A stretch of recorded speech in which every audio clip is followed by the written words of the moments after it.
Alright, so this video's Hogwarts Legacy is actually real. I have no idea what this is about, guys, but I'm assuming it could be something really cool, so let's go ahead and check it out. It's real. Random wizards in Hogwarts Legacy do actually have an evil side to them that you can actually see for yourself, but almost no one has seen this until the past 24 hours because it is that rare. To add to that, there is something in Hogwarts Legacy that will actually take you by complete surprise, and the community manager has shared something rather interesting on his Twitter page that has surprised most fans. And lastly, there is a huge hidden Easter egg slash I guess feature you could say that has just been discovered basically 48 days later. That's how long the game's been out, so tons to get through. A like helps me out a ton, but turn that into a dislike if you get to the end and you did not enjoy the video. So first up, the community manager for Avalanche, who goes by the name of Chandler Wood, tweeted the following. Teased this stat in Friday's livestream, but here's a very rough breakdown of Revelio in the first month of Hogwarts Legacy through March 10th. More than 100 billion Revelios cast, over 37,000 Revelio cast every single second, and more than 2.25 million Revelios per minute. Now, that— Oh my god, that is a lot! I want to know how they got these numbers though. Like, does the information in the code transfer back to like Steam logistics somehow, and they just are able to view that? Or I'm not quite sure how that works, guys. That is insane, but I think it's safe to say that as crazy as this is, and how bizarre I guess you could say, or mind-boggling for the most part, we all know that if you don't do a Revelio, you kind of just, I guess, have that FOMO, right? You have that fear of missing out on something, so I personally always do it almost like every other second for the most part, just in case, because you can never be too sure. But Game Rant has actually posted an article saying the following. Hogwarts Legacy stats reveal surprising habits of max level players. Now it goes on to say the following. Hogwarts Legacy achievement statistics have revealed that there are players who do not play long enough to actually hit max level in the game, but actually don't bother spending any of their talent points. The article then continues to say that it's been pointed out there are more Hogwarts Legacy players that have the achievement for reaching the max level of 40 than there are actually people who have spent all of their talent points in the game. Now, I'm curious to know how you feel about talent points in this game, and if you've actually used all of yours, let me know in the comments section below. I mean, I feel like they could definitely help you, right? They definitely help you throughout the game and make you a little more powerful.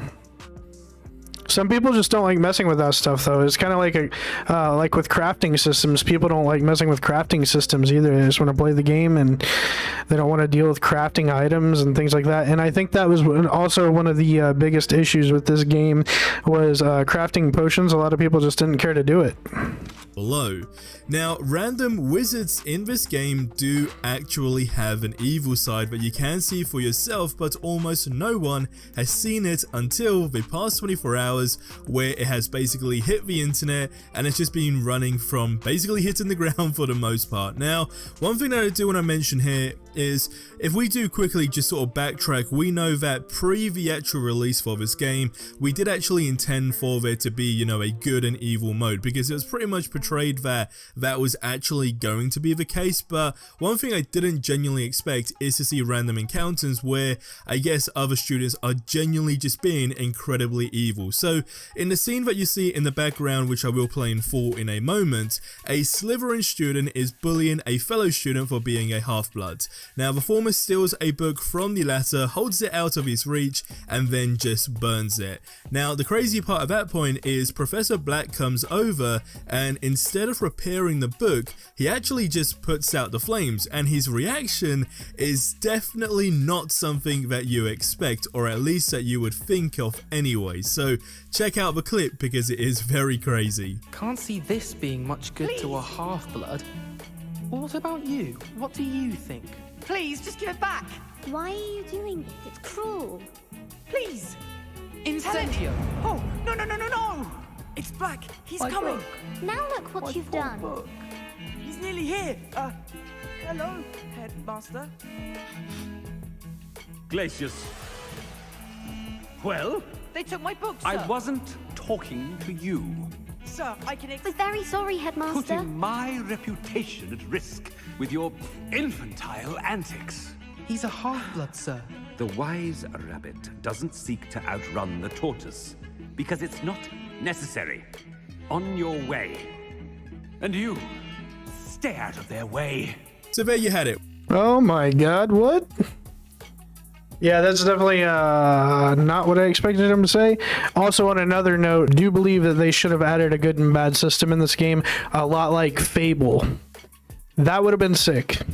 We kind of knew, I guess, Professor Black isn't the kindest of people, but again, just seeing a random encounter like this is just awesome. Now, as I mentioned, it is completely random, so there is no actual way to trigger it, which means unless you are spending a lot of time exploring Hogwarts and constantly stopping to hear the students speaking and interacting with each other, you probably will never ever see this scene.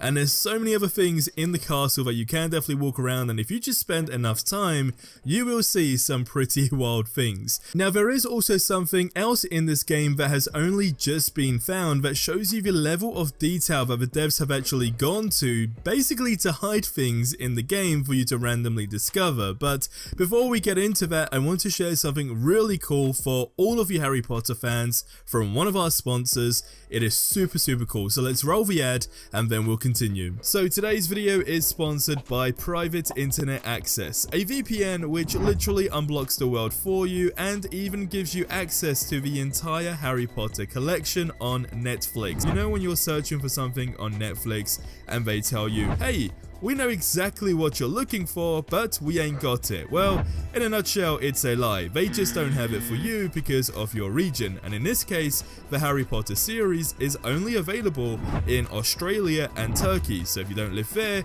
you would never have access to it. And this VPN, on the flip side, allows you to go to Australia or Turkey and get access to it. Now, watching Netflix without the Private Internet Access VPN is like also paying for pre-order skins in a video game, but you can only equip the free ones. Now, some online deals are cheaper as well when purchasing in different regions, such as clothes, flights, and even games. So this is where a VPN can actually save you a lot of money too. But what it also does is hides your IP address and safeguards your internet connection through an encrypted tunnel. But for example, browsing the internet with an unencrypted connection is literally the equivalent of sending a private message to a group chat, except everyone just saw that terrible meme and or joke. But now, I will say that iPhone, or not iPhone, but Apple does this with their iPhones as well. It's called Private Relay. If you guys pay for iCloud storage, you can access that Private Relay on your iPhones as well. But definitely check this out too, and because you may need it for your computer. So Private Relay basically takes your messages and any internet access that you are running on your phone or even emails that you're sending and encrypts it, just like he was saying here. So take that with a grain of salt. Definitely check this out too though. thanks to the encrypted tunnel this software has, it shields your digital life from the eyes of those that are looking to exploit your private information. And it's so easy to use. Once downloaded, you literally just choose your region, turn it on, and you are good to go. Fun fact, Private Internet Access is the world's most transparent VPN provider with over 30 million downloads, and they never record or store user data, and they have a no logs policy that has been proven multiple times in court and even by a third-party audit from Deloitte. By using my link below, you can grab an 83% discount on Private Internet Access. That's just $2.03 a month, and you also get 4 extra months completely for free, but there's even a 30-day money-back guarantee and 24/7 customer support available.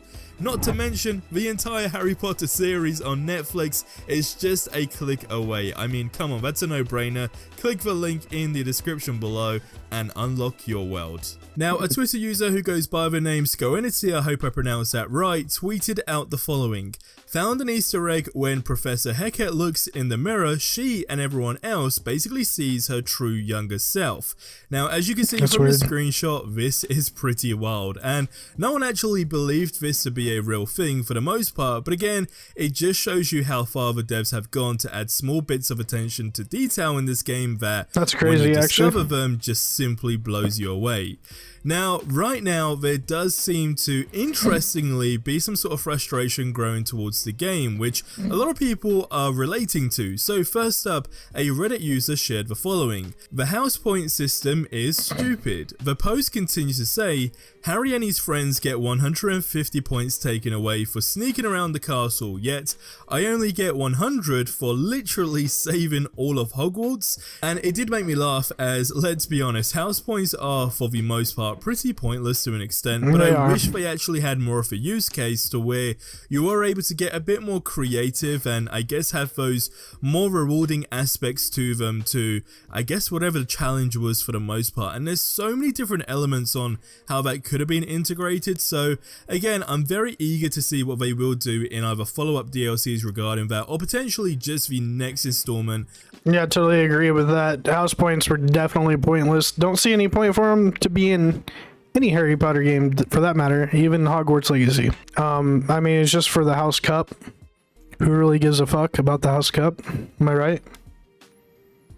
It's not like you get a special reward or anything for winning In this series, because again, quick recap, we know that WB Games see this game as an actual franchise, which basically means this isn't the last Harry Potter game we're getting from them. It just means how long will we have to wait until the next Harry Potter game, basically. Or we should actually be using the actual phrase, which is the next Hogwarts Legacy game.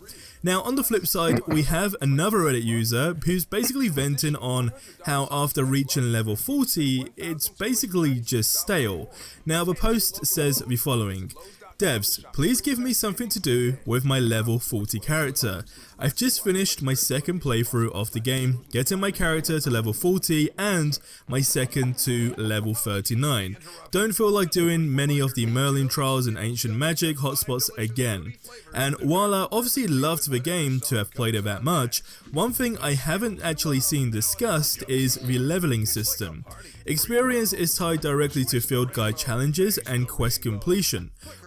I feel like the leveling system and like the loot system in general for this game overall was pretty weak. I like the item customizations you can do, especially with clothing, and transmog your character to just have like higher armor underneath but have it appear different. That's great, but I just felt like the loot system was overall weak. I feel like we could do better. Once you have completed a challenge, you will get no further experience for doing more in that category. So once you've finished dueling feats and killed enough of each enemy type, you can no longer get experience from combat. Collect enough field guide pages to complete the challenge for Hogwarts and Hogsmeade, and further pages do not benefit you outside of the completion.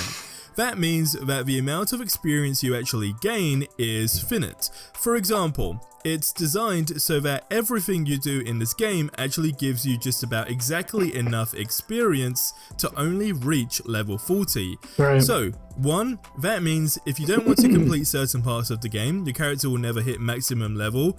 Not finishing Merlin trials not only means you won't have max inventory, it also means you'll never get your last ever talent point. That just feels unnecessary. Number two, when you get to level 40, you have nothing to do with your max power character. The final boss is defeated, side quests are all completed, battle arenas are finished, all bandit camps are taken down, you have nothing left. If you did, you wouldn't be at level 40. For me, half of the fun of RPGs is building your character to whatever perfect build you want, and the other half is getting to play the game and challenge yourself with that build. In Hogwarts Legacy, building the character up is a bit less fun when I have to grind collectibles every game instead of grinding the combat I enjoy and playing the game with your high powered build that you've worked so hard for that just isn't satisfying when there's no game left to play anymore. So I guess here is what I'm hoping in Hogwarts Legacy 2. Number one, maybe switch up the experience system so I can hit maximum level before the game is already over and I don't have to grind the parts of the game that I genuinely don't enjoy doing every time. Number two is DLC that adds level 40 endgame content. Even just Infinite Battle Arena would actually be satisfying to run through with my Dark Wizard limited build that got to play around with awesome Avada Kedavra curse combos for a whole 2 missions before the game was over and there was nothing left to do but fight the respawned bandit camps. Now, I do 100% agree with this, and one thing that I know we are pretty much all on the edge of our seats for is that end game content. Where is that? How soon will we get it? Because that, for me especially, is going to be that game changing aspect to where whoever's actually reached level 40 can now go ahead and enjoy the further benefits of the game by simply being at that level. But at the same time, even if you exclude new content and things to do, I do just think bringing back existing things that were already in the game that you actually got to play through, but on the flip side, now you actually just get to do it time over and time over, so maybe, you know, sharpen up your skills, etc.,